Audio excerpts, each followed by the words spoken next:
Jadcherla MLA Janampalli Anirudh Reddy. So Mahabub Nagar parliament నియోజకవర్గ పరిధిలో ఈ జడ్చర్ల నియోజకవర్గం ఉంటుంది. సో ఈ అసెంబ్లీ సెగ్మెంట్ గతంలో బీఆర్ఎస్కు కంచుకోటగా ఉండేది. సి లక్ష్మారెడ్డి ఇక్కడి నుంచి వరుసగా 3 సార్లు గెలిచారు. ఆయన హ్యాట్రిక్ విజయం సొంతం చేసుకున్నారు.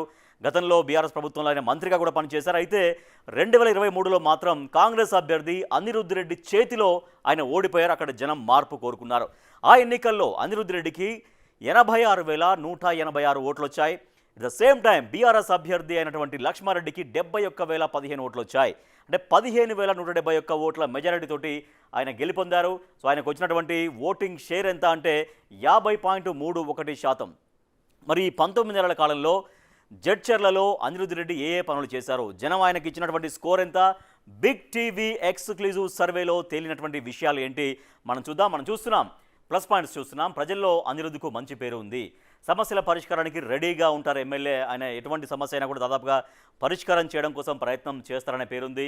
అందుబాటులో ఒకవేళ లేకపోయినా కూడా, అందుబాటులో ఉంటే ఓకే, అందుబాటులో లేకపోయినా కూడా పనులు చేస్తారు అన్నటువంటి ఒక పేరు ప్లస్ పాయింట్గా ఆయనకు ఉంది. ఎస్, నెక్స్ట్ చూద్దాం ప్లస్ పాయింట్స్.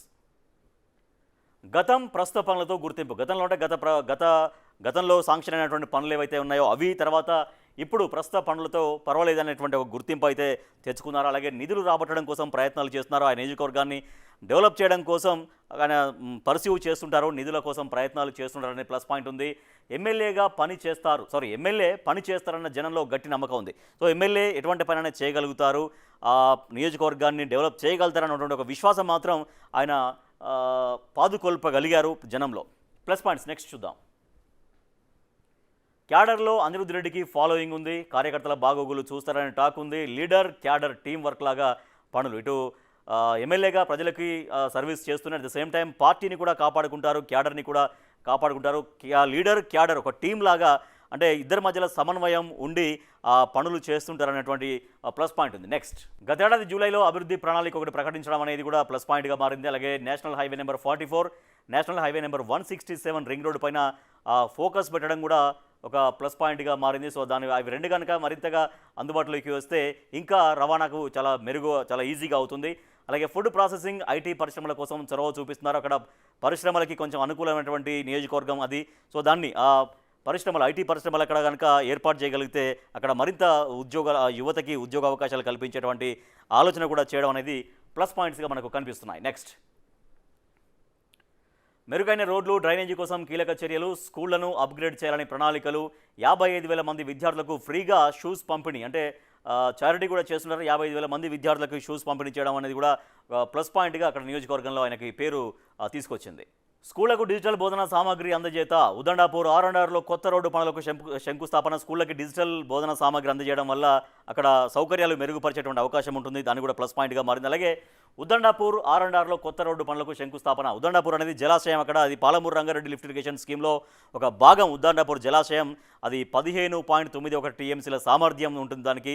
సో దాంతో ఎఫెక్ట్ అయినటువంటి గ్రామాల కోసం, గ్రామ ప్రజల కోసం R&Rలో కొత్త రోడ్డు పనులకు శంకుస్థాపన చేయడం అనేది కూడా ఆయనకు ప్లస్ పాయింట్గా మనకు కనిపిస్తుంది. నెక్స్ట్, జడ్చర్లలో పరిశ్రమల కాలుష్యంపై పోరాటం. జడ్చర్ల మున్సిపల్ చైర్మన్ కాంగ్రెస్లో చేరడం కూడా కలిసి వచ్చింది. జడ్చర్ల మున్సిపల్ చైర్మన్ అనేది ఏకంగా పార్టీ మరి కాంగ్రెస్లోకి రావడం అనేది కూడా ఆయన కలిసి వచ్చింది. అలాగే జడ్చర్లో పరిశ్రమల పైన కాలుష్యం పైన పోరాటం చేయడం అనేది కూడా ఆయనకు ప్లస్ పాయింట్స్గా మారినాయి. నెక్స్ట్, ఎస్, మైనస్ పాయింట్ ఏంటి చూద్దాం. ప్లస్ పాయింట్స్ చూసాం అనిరుద్ రెడ్డికి సంబంధించినటువంటి plus points. Minus points, big టీవీతో మైనస్ పాయింట్స్ ఏం చెప్పారు? ఉదండాపూర్ బాధితులకు పరిహారం ఏది? 25 లక్షల పరిహారం ఇప్పిస్తామని గతంలో హామీ ఇచ్చారు. ఫామ్ హౌస్లో secret meeting effect. So sir ముందు వాటి గురించి మనం చూద్దాం. ఉదండాపూర్ అనేది ఇందాక మనం మాట్లాడుకున్నట్టుగా పాలమూరు రంగారెడ్డి లిఫ్ట్ ఇరిగేషన్ స్కీమ్లో అదొక భాగం. సో ఆ జలాశయానికి సంబంధించినటువంటి ఎఫెక్ట్ అయిన గ్రామాలు కొన్ని ఉన్నాయి. అది ఉదండాపూర్ గ్రామము, తర్వాత వల్లూరు గ్రామం, కొన్ని తండాలన్నీ కూడా ఎఫెక్ట్ అయినాయి. సో వాళ్ళకి పరిహారం ఇప్పిస్తా ఉన్నారు. అది ఆ హామీ అది కంప్లీట్ చేస్తామన్నారు. ఆ హామీ అలాగే ఉంది. ఎవరికి 25 లక్షల పరిహారం ఇప్పిస్తారని హామీ ఇచ్చారు.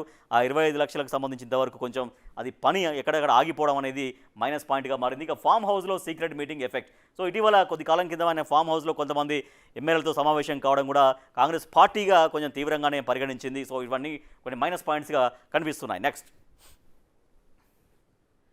కొల్లూరును మండలంగా చేయకపోవడం. కొల్లూరు మండలంగా చేయాలనేది అక్కడ వాసులు ప్రధానంగా చేస్తున్నటువంటి డిమాండు. సో అది మాత్రం మండలం కాకపోవడం అనేది కూడా మైనస్. ముందుకు పడని జడ్చర్ల రెవెన్యూ డివిజన్ హామీ. అధికారంలోకి వస్తే జడ్చర్లను రెవెన్యూ డివిజన్గా చేస్తామన్నటువంటి హామీ ఉంది. అది కూడా పక్కకు పోయింది. జడ్చర్ల కంటే తెలుగు రాష్ట్రాల సమస్యలపైన మాట్లాడడం. సో ఎమ్మెల్యే జడ్చర్ల గురించి మాట్లాడదు, కానీ లేనిపోని రాజకీయాలని కూడా మాట్లాడుతుంటారు, ఇతర వ్యవహారాలలో మాట్లాడుతుంటారని కూడా మైనస్ పాయింట్గా మనకు కనిపిస్తుంది. నెక్స్ట్, అనిరుద్ధ్ రెడ్డి దగ్గర నుంచి ఆ నియోజకవర్గ జనం ఏం కోరుకుంటున్నారు? జనం కోరుకుంటుంది ఏంటి? ఉద్దండాపూర్ రిజర్వాయర్ పూర్తి చేయాలి. ఈ ప్రాజెక్టు పూర్తయితే 12 లక్షల ఎకరాలకు సాగునీళ్లు అందుతాయి, కాబట్టి ఈ ప్రాజెక్టును వేగవంతంగా కంప్లీట్ చేయాలనేది ఒక డిమాండ్ వినిపిస్తోంది. అలాగే పెండింగ్ సీసీ రోడ్లు, ఇప్పటిదాకా నియోజకవర్గంలో ఎక్కడైతే పెండింగ్లో ఉన్నాయో సీసీ రోడ్లు, వాటి నిర్మాణం అనేది వేగవంతంగా కంప్లీట్ చేయాలనేది జనం కోరుకుంటున్నారు. నెక్స్ట్, జడ్చర్ల బాలానగర్లో డ్రైనేజీలు అవసరం, అది చేయాల్సినటువంటి అవసరం ఉంది. అలాగే నేషనల్ హైవే అక్కడ ఉంటుంది కాబట్టి నేషనల్ హైవే 44, నేషనల్ హైవే 167ల పైన యాక్సిడెంట్లు తరచుగా అక్కడ జరుగుతుంటాయి. యాక్సిడెంట్లు నివారించడం కోసం కొన్ని చర్యలు తీసుకోవాలని కూడా జనం అక్కడ కోరుకుంటున్నారు. నెక్స్ట్, తాగునీటి సరఫరా పెంచాలి. సహజంగా అందరూ తాగునీటి సరఫరా కోరుకుంటారు జనం, అక్కడ జనం కూడా అదే కోరుకుంటున్నారు. కొన్ని ప్రాంతాల్లో వారానికి ఒకసారి మిషన్ భగీరథ నీళ్ళు వస్తున్నాయి, వాటిని కొంచెం వాటిని డెవలప్ చేయాలి. డెవలప్ మీన్స్ అంటే ఎక్కువగా ఫ్రీక్వెంట్గా వచ్చేటువంటి ప్రయత్నం చేయాలి, చొరవ చూపాలని కూడా జనం కోరుకుంటున్నారు. నెక్స్ట్, మనం అనిరుద్ధ్ రెడ్డికి సంబంధించినటువంటి ప్లస్ పాయింట్స్ బిగ్ టీవీతో అక్కడ జనం ఏం చెప్పారో చూసాం. ప్లస్ పాయింట్స్ చూసాము, మైనస్ పాయింట్స్ చూసాము, అలాగే జనం ఏం కోరుకుంటున్నారో చూసాం. సో అక్కడి జనం, జడ్చర్ల నియోజకవర్గ జనం వాళ్ళ ఎమ్మెల్యే అయినటువంటి అనిరుద్ధ్ రెడ్డికి ఎంత స్కోర్ ఇచ్చారు ఒకసారి చూద్దాం. చూస్తున్నాం స్క్రీన్ పైన. అనుకూలం 61%, చాలా ఎక్కువనే మనకు కనిపిస్తోంది. వ్యతిరేకం 14%, తక్కువగానే ఉంది. తటస్థం 25%. సో అనుకూలం అనేది చాలా వరకు ఎక్కువగా ఉంది. 61% అంటే చాలా ఎక్కువగా ఉన్నట్టు, అనుకూలంగా ఎక్కువగా ఉన్నట్టు చెప్పుకోవచ్చు. సో ఇది మరింత రాబోయే రోజుల్లో ఇంకా పనితీరు మెరుగుపరుచుకొని ప్రజల డిమాండ్స్ ఏవైతే ఉన్నాయో అవన్నీ కూడా ప్రజలకు అందించగలిగితే ఇంకా అది అలాగే కాపాడుకోవచ్చు, అనుకూలతను పెంచుకోవచ్చు. సో అది అనిరుద్ధ్ రెడ్డి గారు, జడ్చర్ల ఎమ్మెల్యే గారు, ఇది మీ స్కోరు. మీ నియోజకవర్గ ప్రజలు బిగ్ టీవీ సర్వేలో మీకు ఇచ్చినటువంటి స్కోర్ ఎంత అంటే 61%.